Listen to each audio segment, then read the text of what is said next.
Good morning, students. Today I am going to continue my lecture for Plus 2 Arts Political Science, and the name of the chapter is South Asian Contemporary World. Now let us start with the topic. What is South Asia?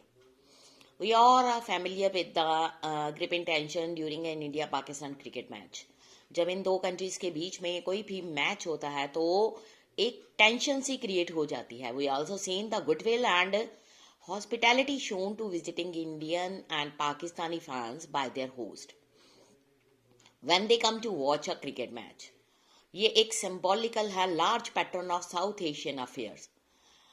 R is a region जहां पर rivalry and goodwill, hope and despair, mutual suspicion and trust जो है exist करते हैं.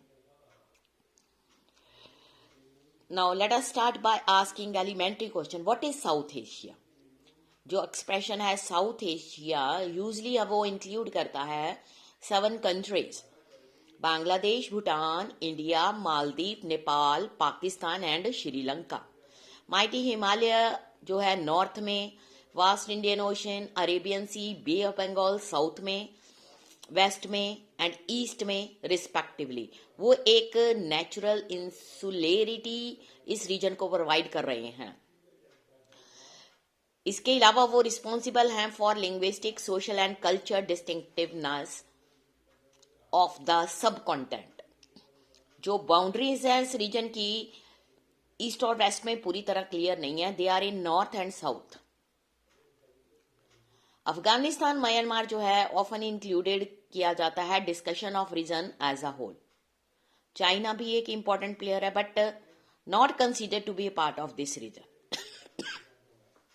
Sorry. In this chapter हम use करेंगे South Asia to mean the 7 countries mentioned above. जो South Asia है वो स्टैंड करता है डाइवर्सिटी इन एवरी सेंस और कॉन्स्टिट्यूट करता है जियो पॉलिटिकल स्पेस. वेरियस कंट्री हैं साउथ एशिया में जिनकी same kind of political system नहीं है, जिसके कारण बहुत सारी प्रॉब्लम्स एंड लिमिटेशंस आ रही है. श्रीलंका इंडिया जो है वो सक्सेसफुली ऑपरेट किया है उन्होंने democratic system since their independence from the Britishers. उसके अलावा you will study more the evolution of democracy in India in the text book that deal with politics in India since independence. Of course, possible है to point out many limitations of Indian's democracy. But हमें इस fact को remember करना चाहिए कि जो remain democracy है throughout its existence as independent of the country. यही सेम चीज है फॉर श्रीलंका के लिए. पाकिस्तान और बांग्लादेश जो है experience both civilian and military rule, with Bangladesh remaining a democracy in post cold war. Pakistan began the post-Cold War period with the successive democratic governments under Benazir Bhutto and Nawaz Sharif. But military coup आया 1999 में, जिसको military rhyme ने चलाया था. Till 2006 Nepal जो था वहां पर कॉन्स्टिट्यूशनल मोनार्की थी और ये भी डेंजर था कि जो राजा है एग्जीक्यूटिव पावर्स को ले लेगा. इन 2006 में एक पॉपुलर अपराइजिंग ने रिस्टोरेशन की डेमोक्रेसी को किंग की जो पोजीशन थी उसको नॉमिनल बना दिया गया. From the experience of Bangladesh, Nepal, हम ये कह सकते हैं democracy is becoming an accepted norms in the entire region of South Asia. अगर हम बात करें सिमिलर चेंजेस जो हैं taking place in the 2 smallest country of the region. Bhutan जो है स्टिल वहां पर मोनार्की है बट जो किंग है initiated plans for its transition to multi-party democracy.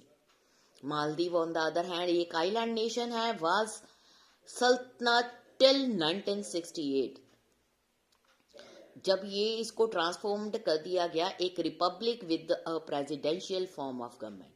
In June 2005 parliament जो थी मालदीव्स की वहां पर जो वोटेड थे unanimously to introduce a multi-party system.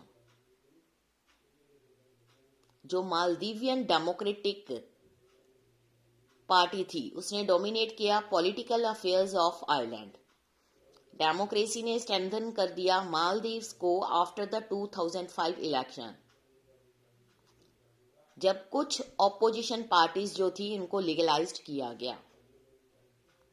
Despite the mix record of democratic experience, जो पीपल थे इन ऑल दीज कंट्री उन्होंने शेयर किया एस्पायरेशन फॉर डेमोक्रेसी।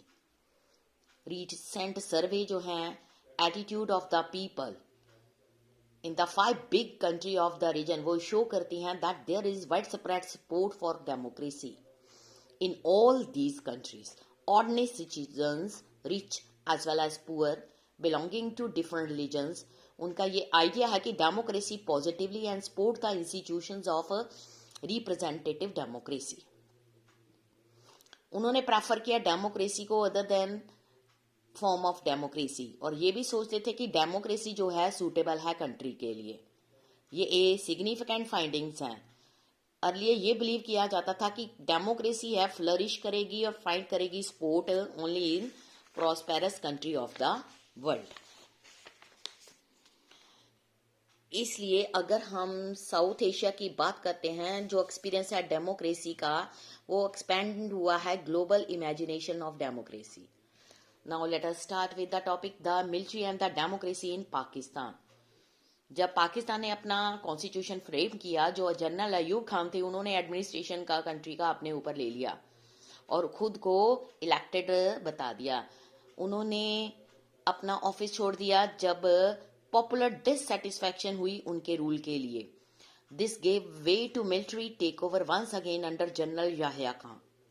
याहिया के जो मिलिट्री रूल से पाकिस्तान ने बांग्लादेश क्राइसिस को फेस करना पड़ा और इंडिया के साथ भी एक वार हुई 1971 में।